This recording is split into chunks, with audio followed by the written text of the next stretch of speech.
This video format is designed to help you prepare for Objective Structured Clinical Examinations, or OSCEs. So, Ms. Chen, tell me, what is your average weight that you keep? You are going to observe and participate in a clinical encounter of a 45-year-old woman who comes to the office with a complaint of a cough. As you observe the encounter, you will be asked to answer questions while the image on the screen freezes. These questions will allow you to practice the skills of history-taking and physical examination skills, as well as clinical reasoning, as you develop your assessment or differential diagnosis and plan, that is, an appropriate next diagnostic workup. You will have time to record your findings and receive feedback. Ms. Chen, tell me your special concerns. I've been coughing for a week. I just can't seem to stop. I can hardly sleep at night. Have you been bringing up any phlegm or sputum? I've been coughing up a yellow-green mucus, sometimes with pink streaks that seem to be blood. What diagnoses are you considering at this time? Pneumonia, bronchitis, sinus infection, tuberculosis. How much pink streaking are you seeing at any one time? Just a tinge, but maybe 3 or 4 times a day. Have you had any fevers or chills? Yes, I checked my temperature yesterday and it was 101. What about shortness of breath? I do feel shortness of breath when I'm working outside, but not when I'm working at my desk. Have you noticed any wheezing? Just once in a while when I'm going up the stairs fast or when I'm doing heavy work in the yard. Have you had any of these symptoms before or had any asthma? No, not since I was a kid. I did have some mild asthma when I was in elementary school, but luckily I never had to go to the hospital. Any pain in your chest when you take a deep breath? No pain when I breathe in or out. You mentioned that you're coughing a lot at night. Are you using any extra pillows? Well, the last few nights I've been using 2 pillows instead of 1. It seems to help me clear my head. Have you had any acid taste or reflux? No, not really. How about any recent colds? Well, actually last week I came down with a runny nose and a sore throat, but then my symptoms got worse. Have you had any sinus congestion? Well, my sinuses do feel full a lot. I first feel a drip in the back of my throat, but now the worst thing is the cough. What about allergies when you're outside? Pollen and goldenrod get me every spring and fall. Right now my spring allergies are almost over. And what do you do for those? Antihistamines usually help. I do try to cut down on my smoking, but right now my symptoms are much worse than usual, especially with the bad cough and phlegm. Do you have pets at home? Yes, we have 2 cats. I'll admit right now they sleep in our bedroom. Well, animal fur picks up allergens. You may want to consider having them sleep in a different part of the house or even outside. Can you tell me if you still smoke cigarettes? I've smoked 2 packs a day for the last 10 years. I've tried to stop, but I work as a dispute mediator. With all that stress, I just can't seem to quit. Have you had any weight loss or night sweats? No, my weight is fine and no night sweats. Has anyone around you been ill or have you been exposed to tuberculosis? My family and coworkers are fine. When I was a kid, though, my grandmother told me she had tuberculosis in her 20s. Have you been checked for tuberculosis with a skin test like a Tyne test or PPD? I did have one of those PPDs about 10 years ago when I started my current job, and it was negative. Have you had a chest x-ray? No, I've never had a chest x-ray. What about recent travel? Have you been out of the country? Well, I did go to Shanghai a few months ago to visit my cousins. However, this cough is much more recent. No other travel. I'd like to go back to the pink streaks in your sputum that you mentioned. Are you taking any medications right now, such as aspirin or ibuprofen? Right now I'm taking decongestant over the counter and some ibuprofen maybe twice a day or so. I'm not on any regular medication. Okay. Let's talk about your general health. Do you drink alcohol? Well, a glass of wine 3 times a week. Have you ever used any oral, nasal, or injection drugs such as marijuana, cocaine, amphetamines, or heroin? No, never. even though I know people who do. To be thorough, given your cough, I'll need to ask about your sexual activity. What is your sexual preference, men, women, or both? Men. Now, just a few questions about your past health. I see you're 45. Have you ever had any problems with your heart or lungs? No, I'm still able to work out, even with the smoking. I just had that asthma a few times when I was in grade school. How about any surgery? No, no surgery. I've never even been to the hospital. Okay, is there anything else that you'd like me to know? No, I think you've covered everything. Okay, let's start your physical examination. With the patient's health history in mind, and after good hand hygiene, you are ready for the physical examination. Okay, your temperature's up a little at 101.5.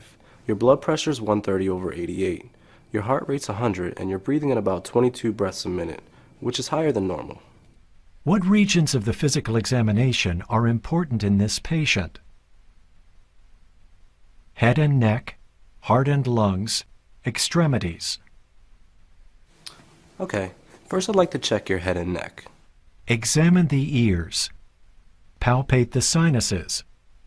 Examine the throat and mouth. Palpate the anterior and posterior cervical lymph nodes. Okay, your ears look fine, but your throat's a little red. Otherwise, it's okay. Now I'd like to check your lungs. Percuss the lungs.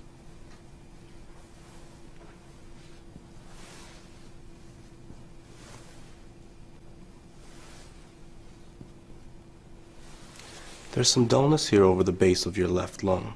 Can you say 99 for me a few times?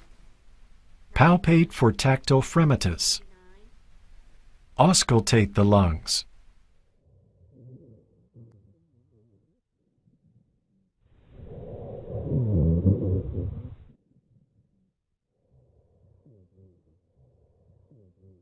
Can you say 99 for me a few times?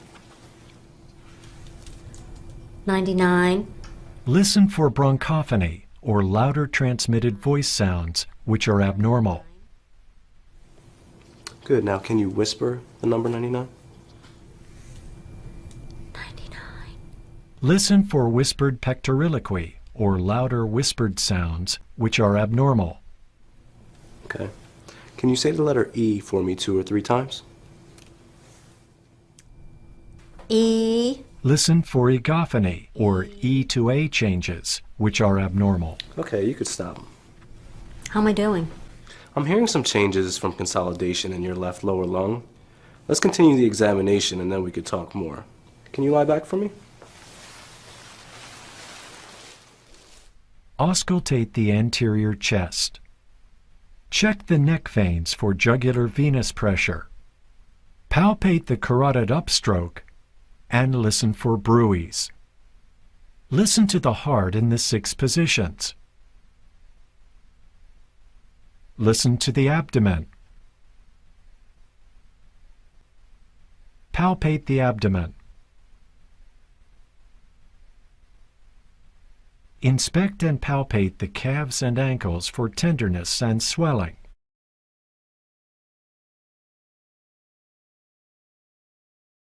List your diagnostic considerations in order of importance and explain your rationale. Press pause and list your answers. Resume when you are ready to receive feedback. Community-acquired pneumonia. This 45-year-old smoker has a productive cough, mild shortness of breath, and fever. On physical examination, she has an elevated temperature and a mildly elevated respiratory rate and dullness, increased tactile fremitus, rhonchi, and E to A changes in the left lower lobe of her lungs, all features suspicious for the lung consolidation of community-acquired pneumonia. Rapid onset of symptoms and pleuritic chest pain are also characteristic, and 25 to 50% of patients have an accompanying pleural effusion. Risk factors include COPD, cardiovascular disease, diabetes, and smoking. Atypical community-acquired pneumonia. Atypical pneumonia frequently presents with a persisting non-productive dry hacking cough, low-grade fever, and absence of pleuritic chest pain. Lung examination findings are variable but may be normal. Clinical features do not clearly distinguish atypical from typical pneumonias. This patient's symptoms, especially fever, productive cough, and positive lung findings, make this diagnosis less likely. Bronchitis. In acute bronchitis, which is usually self-limiting, cough typically follows an upper respiratory infection and persists for more than 5 days. Sputum production is variable and may be blood-tinged. The chest examination is normal. In chronic bronchitis, look for chronic cough with sputum, often seen in smokers. Unlike this patient, chronic cough lasts for more than 8 weeks. Note that symptoms and findings suggesting sinus infection or GERD are minimal. Pulmonary tuberculosis. This patient's blood-tinged sputum raises the possibility of pulmonary tuberculosis from Mycobacterium tuberculosis. However, in tuberculosis, cough is usually present for more than 2 to 3 weeks, and hemoptysis is usually a late symptom reflecting cavitation. Actual sputum may not be present. Initially, patients are often asymptomatic, then progress to constitutional symptoms such as weight loss, anorexia, fatigue, fever, chills, night sweats, and cough. The lung examination may be normal, except for crackles or rowels. Lung cancer. Lung cancer is unlikely in this patient due to the acute onset of cough with productive sputum, fever, and confirming lung examination findings. However, the possibility arises since this patient is a smoker with a cough and blood-tinged sputum, though not hemoptysis. Lung cancer symptoms usually appear late, including cough, hemoptysis, chest pain, and dyspnea, but symptoms also arise from metastatic spread. Cigarette smoking causes roughly 90% of lung cancers.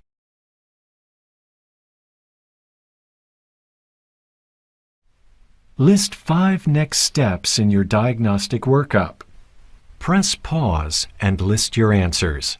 Resume when you are ready to receive feedback. O2 saturation. In an office setting, pulse oximetry helps identify hypoxia when the oxygen saturation falls below 90%, particularly in smokers and patients with COPD or known lung disease. It is important to note that the oxygen saturation can be high even when the more important indicator of oxygenation, the PO2, is considerably lower due to the S-shape of the oxyhemoglobin dissociation curve. In more seriously ill patients, an arterial blood gas is indicated. Chest X-ray. Chest X-ray is the gold standard for diagnosis of pneumonia. Although it does not identify the causative pathogen, focal infiltrates with pleural effusion suggest bacterial infection. Interstitial infiltrates are common in mycoplasma, chlamydia, and viral infection. Cavitation with air fluid levels is suspicious for abscesses from staphylococci, anaerobes, or gram-negative bacilli. Cavities without air fluid levels are seen in tuberculosis and fungal infection. Chest X-ray also helps identify cough related to heart failure, COPD, and malignancy. Complete blood count with differential and metabolic profile.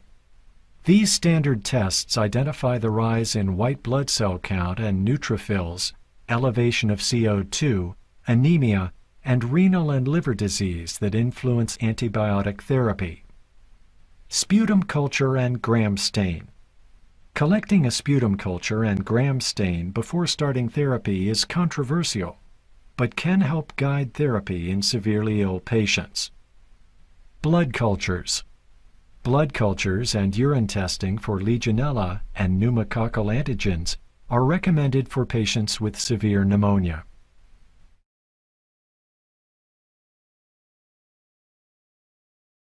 In some, The patient is a 45-year-old dispute mediator with cough productive of yellow-green and occasional blood-tinged sputum for a week, fever, mild shortness of breath, and occasional wheezing, and a 10-year history of smoking 2 packs of cigarettes a day.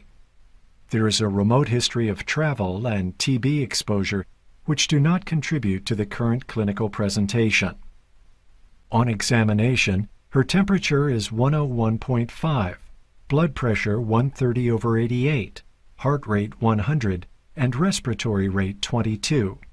She has dullness, decreased breath sounds, and egophony in the left lower lobe.